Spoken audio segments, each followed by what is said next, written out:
Halo Sobat Denok Ayu semua, terima kasih karena masih setia menunggu video-video terbaru dari Denok Ayu Novel. Jangan pernah lupa ya untuk selalu subscribe, like, and comment, agar Denok semakin semangat upload videonya.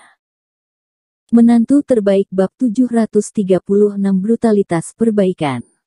Semua orang di aula dikejutkan oleh pemandangan ini dan berteriak lagi dan lagi, tetapi segera terdiam. Masing-masing meringkuk di tanah memegangi kepala mereka, tubuh mereka gemetar, dan atmosfer tidak berani keluar, hati mereka menjadi semakin ketakutan, tidak ada yang berani ide kehabisan lahir. Lin Yu sedikit mengernyit, dia tidak menyangka sekelompok orang ini memulai dengan begitu kejam. Faktanya, kepala yang disisir ini bisa saja mengenai kaki pria itu sekarang, tetapi dia memilih untuk memukul punggung pria itu untuk mengejutkan semua orang. Lin Yu mengangkat kepalanya dan menatap Jiang Yan, Ye Qingmei dan Sue Qin yang tidak jauh, dan melihat bahwa mereka bertiga juga pucat karena ketakutan. Mereka juga belajar untuk menahan kepala seperti semua orang di sekitar mereka, dan ketiganya berdekatan. Jelas juga panik. Ekspresi Jiang Yan bergerak setelah melihat tatapan Lin Yu, matanya cemas. Dia membuka mulutnya seolah-olah dia ingin mengatakan sesuatu kepada Lin Yu, tapi melihat sedikit malu-malu di kepala Jengger tidak jauh. Lin Yu buru-buru membuat isyarat lega padanya, dan berkata padanya dengan mulutnya, "Jangan takut." Jiang Yan memperhatikan bahwa mulut Lin Yu sedikit lebih tenang, dan mengangguk dengan bibirnya. "Aku berkata, kamu diam, dan bekerja sama, aku tidak akan menyakitimu." Tidak ada kehangatan dalam suara Jengger dan menekankannya lagi kepada semua orang, dan kemudian mengedipkan mata pada pria botak yang baru saja membalut lukanya dan memberi isyarat padanya untuk naik ke atas.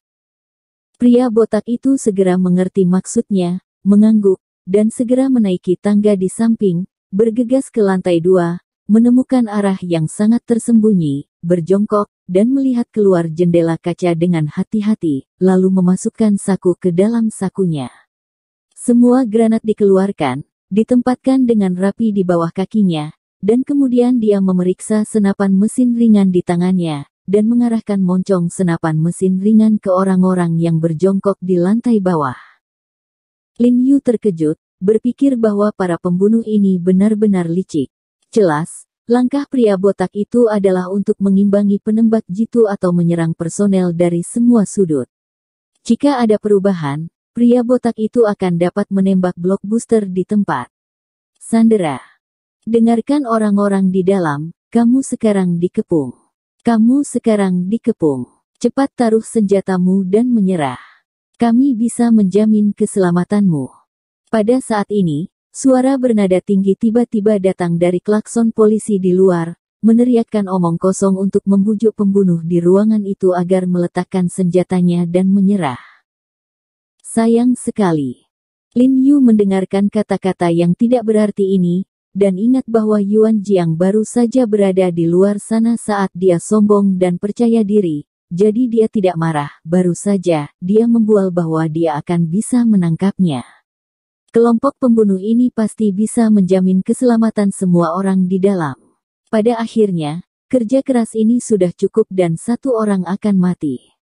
Jika Lin Yu tidak menggunakan kekuatan roh bayangan untuk bergegas tepat waktu, Jiang Yan, Ye Qingmei dan Sue Qin dan yang lainnya tidak tahu apa yang akan terjadi. Terlepas dari apakah yang disebut celah dan jebakan dipasang oleh Departemen Intelijen Militer, Lin Yu merasa bahwa Yuan Jiang seharusnya meremehkan kekuatan para pembunuh ini. Jadi itu sedikit ceroboh dan pengumpulan gagal. Bagaimanapun, ketika Tan Kai berbicara dengan Lin Yu barusan, dia hanya mengatakan bahwa kebanyakan dari mereka adalah pembunuh biasa, tetapi menilai dari peralatan kokskem dan lainnya dan kemampuan beradaptasi di tempat yang begitu kuat, bagaimana mereka bisa menjadi biasa. Pembunuh. Mendengar teriakan dari luar, Jengger itu langsung mendengus dan berteriak dari luar dengan lantang, "Engkau gak perlu teriak-teriak, kalau mau aku melepaskan orang, syaratnya cuma satu." "Apa katamu?" Tanduk besar di luar bertanya dengan sedikit kebingungan, karena mereka tahu bahwa para pembunuh ini memiliki senjata yang sangat kuat, jadi polisi dan tentara di luar berada pada jarak tertentu dari sini. Tentu saja, mereka tidak dapat mendengar apa yang dikatakan jengger itu. Klakson itu menandakan, suaramu terlalu kecil, kami tidak bisa mendengarnya, kamu tunggu sebentar, bagaimana kalau kami mengirim seorang petugas polisi untuk mengirimimu klakson polisi untuk masuk? Jika kamu setuju, tembak saja senjatamu. Lin Yu tampak sedikit bersemangat ketika mendengar ini, dan melihat dengan cermat kepala jengger, mengharapkan kepala jengger itu dapat mengangguk dan setuju. Anda harus tahu bahwa petugas polisi ini datang tidak hanya untuk memberikan klakson, tetapi juga untuk mengamati situasi di dalam ruangan. Informasi tentang penampilan, senjata, dari Jiguan Tou dan lainnya. Bagaimanapun, tirai lembut transparan PVC tebal diblokir di pintu masuk aula, meski orang-orang jengger banyak menembak dan menghancurkan, polisi di luar masih tidak dapat sepenuhnya melihat situasi di dalam, hanya samar-samar melihat beberapa yang kasar. Bayangan hitam. Dan jika Yuan Jiang berani mengambil risiko dan mengirim Tan Kai atau seseorang dari Departemen Intelijen Militer untuk bekerja sama dengan Lin Yu, mungkin Lin Yu dapat mengendalikan 5 orang termasuk Kokskem di tempat. Kokskem mengerutkan kening ketika dia mendengar ini. Mengetahui bahwa di lingkungan ini, tenggorokannya akan patah dan tidak mungkin orang di luar mendengar dengan jelas. Dia sedikit ragu-ragu, dan tiba-tiba mengangkat senjatanya ke atas, dan melepaskannya dengan keras. Di luar Yuan Jiang dan orang yang bertanggung jawab atas wajah Tianzi dari polisi juga tampak senang setelah mendengar tembakan itu, dan buru-buru memanggil sekelompok petugas polisi ke depan, bersiap untuk memilih personel yang sesuai untuk dikirimi klakson. Kapten, lepaskan aku bisa berganti seragam polisi dan menyamar jadi polisi. Tan Kai bergegas saat ini dan berkata dengan tergesa-gesa, Tuan Hei ada di sana. Jika mereka sedikit, saya bisa bekerja sama dengan Tuan Hei dan mencoba mengendalikan orang-orang ini di tempat. Bagaimana saya bisa mengatakan bahwa Tan Kai dan Lin Yu telah melakukan tugas bersama sebelumnya, jadi saat ini pikiran batin mereka juga bertepatan dengan Lin Yu di dalam. Hanya kalian berdua. Yuan Jiang melirik Tan Kai dan mendengus dingin, jumlah total pembunuh di dalam tidak boleh kurang dari 4. Bagaimana kalian berdua bisa menahan mereka dalam waktu yang sangat singkat? Jika Sandera terluka, siapa yang akan bertanggung jawab? Beruang. Tidak apa-apa, Kapten, jika situasinya tidak tepat, saya akan langsung mundur. Oke, hal ini tidak cocok untukmu, auramu terlalu menyilaukan. Jika mereka melihatnya, mungkin hasilnya akan lebih buruk. Yuan Jiang berkata dengan suara yang dalam bahwa apa yang dia katakan masih masuk akal. Prajurit seperti Departemen Intelijen Militer yang telah menjalani pelatihan ketat sepanjang hari memang sangat berbeda dari petugas polisi biasa dalam hal momentumnya. Orang lain mungkin tidak dapat melihatnya, tetapi karena para pembunuh berpengalaman ini pasti bisa melihat petunjuknya. Kapten Yuan benar, sangat tidak pantas bagi orang-orangmu untuk masuk. Petugas polisi di Tianzilian juga mengangguk setuju, dan kemudian memilih seorang petugas polisi wanita dengan rambut pendek dari samping, dan berkata, biarkan petugas polisi wanita masuk, sehingga mereka tidak terlalu waspada. Xiao Zhao ini adalah orang tua di tim polisi kriminal kami. Dia telah menangani banyak kasus seperti ini sebelumnya dan memiliki pengalaman yang kaya. Saat dia menyapa, dia menyerahkan tanduk militer kepada petugas polisi wanita, dan berkata kepada petugas polisi wanita, Xiao Zhao, ketika kamu masuk sebentar, kamu harus melihat situasi dengan jelas dan mengingat persenjataan mereka. Jika kamu dapat membujuk mereka akan lebih baik melepaskan sekelompok sandera dulu.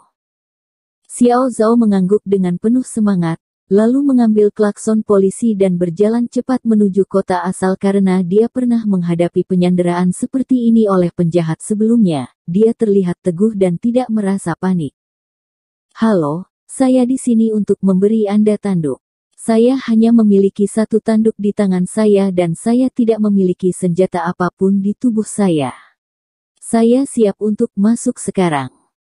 Sebelum Xiao Zhao berjalan ke tirai pintu, dia membisikkan sesuatu di dalam, dan kemudian menunggu 10 detik sebelum perlahan membuka tirai pintu. Berhenti. Begitu Xiao Zhao memasuki pintu, kepala jengger yang berdiri di tengah aula menodongkan pistol ke Xiao Zhao, dan berkata dengan dingin, lempar klakson. Xiao Zhao melihat ke arah kepala jengger, lalu melemparkan tanduk ke kepala jengger. Ledakan. Pada saat ini, kepala jengger itu menarik pelatuknya tanpa ragu-ragu, dan peluru itu mengenai dada Xiao Zhao. Xiao Zhao tidak bisa bersuara di masa depan dan jatuh ke tanah. Semua orang di aula ketakutan lagi dengan pemandangan yang tiba-tiba itu, dan memeluk kepala mereka dengan erat. Kulit Lin Yu berubah tiba-tiba, dan dia jelas sangat terkejut. Dia tidak menyangka bahwa kepala bajingan ini begitu kejam, bahkan seorang polisi wanita yang datang untuk memberikan tanduk. Seperti kata pepatah, saat kedua pasukan sedang berperang, mereka tidak boleh dipotong. Lin Yu menoleh dan menatap petugas polisi wanita yang kehilangan suaranya dengan mata terbuka ke tanah. Dia menggigit mahkota giginya dengan erat, melirik kepala jengger dengan dingin, dan diam-diam mengutuk, bajingan. Apa yang kamu lakukan? Apa maksudmu? Tian Zilian, Yuan Jiang dan yang lainnya di luar juga kaget. Tian Zilian meraih klakson dan mengutuk, biarkan dia masuk dan berikan klaksonnya. Bukankah kamu setuju? Matanya tidak jujur. Jadi, ada harga yang harus dibayar. Coxcomb mengambil tanduk itu dan berkata dengan ringan keluar, seolah-olah dia tidak peduli sama sekali, karena baginya membunuh rusa tidak berbeda dengan berburu rusa, serigala. Kentut ibumu. Lin Yu memelototinya dengan keras, baru saja, petugas polisi wanita masuk tanpa melihat apa-apa, dan mati di tangannya. Sekarang saya akan berbicara tentang kondisi saya, dengarkan baik-baik. Coxcomb berkata dengan bahasa Mandarin yang belak-belakan ke tanduk besar, saya ingin semua personel di luar Anda segera dievakuasi. Ingat, saya mengatakan semuanya. Begitu suara itu jatuh, dia memutar pistol di tangannya dan menggerakkan moncongnya maju mundur ke arah kerumunan di depannya. Dia berkata dengan santai, aku bisa memberimu waktu, tapi kali ini ada harganya.